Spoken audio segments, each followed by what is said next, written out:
Speaker ও deputy speaker সংসদে নিরপেক্ষ আম্পায়ারের ভূমিকা পালন করবেন মন্তব্য করে জাতীয় সংসদের নবনির্বাচিত স্পিকার অবসরপ্রাপ্ত মেজর হাফিজ উদ্দিন আহমদ বীর বিক্রম বলেছেন, জন আকাঙ্ক্ষা পূরণে ঐক্যবদ্ধভাবে কাজ করবেন ত্রয়োদশ জাতীয় সংসদের নির্বাচিত সদস্যরা।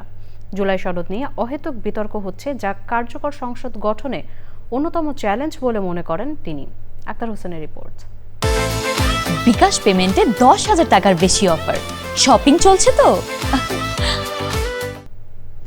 দায়িত্ব গ্রহণের পরদিনই সকালে মহান স্বাধীনতা যুদ্ধে বীর শহীদদের প্রতি শ্রদ্ধা জানাতে সাভারের জাতীয় স্মৃতিসৌধে ত্রয়োদশ জাতীয় সংসদের নবনির্বাচিত স্পিকার ও ডেপুটি স্পিকার। শ্রদ্ধাঞ্জলি অর্পণ শেষে সাংবাদিকদের সঙ্গে কথা বলেন স্পিকার।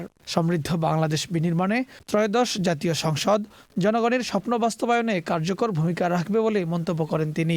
আশা করি গণতন্ত্র প্রতিষ্ঠার যে সুযোগ আমরা পেয়েছি বিগত সংসদ নির্বাচনের মাধ্যমে, এই সুযোগের সর্বাত্মক ব্যবহার আমরা করব এবং জাতির অর্থনৈতিক মুক্তির জন্যে এবং মুক্তিযুদ্ধের লক্ষ্যসমূহ বাস্তবায়নের জন্যে আমরা সবাই অক্লান্ত পরিশ্রম করব।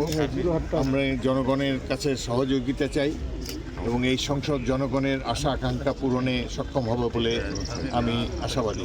এরপর রাজধানীর শেরেবাংলা নগরে বিএনপির প্রতিষ্ঠাতা সাবেক রাষ্ট্রপতি জিয়াউর রহমান ও সাবেক প্রধানমন্ত্রী বেগম খালেদা জিয়ার সমাধিতে শ্রদ্ধা জানান স্পিকার ও ডেপুটি স্পিকার। কার্যকর সংসদ গঠনে নিরপেক্ষ আম্পায়ারের ভূমিকা পালন করবেন বলে জানান স্পিকার হাফিজ উদ্দিন আহমদ বীর বিক্রম।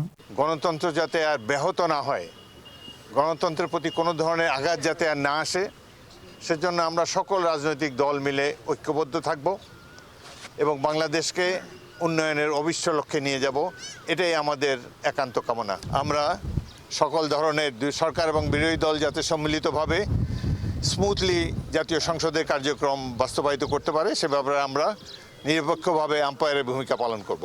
স্পিকার জানান, দায়িত্ব পালনে নিজেদের নিরপেক্ষ রাখতে ইতিমধ্যেই বিএনপির দলীয় কমিটি থেকে পদত্যাগ করেছেন স্পিকার ও ডেপুটি স্পিকার। সদস্যদের প্রধান আক্তার হোসেন, চ্যানেল আই, ঢাকা।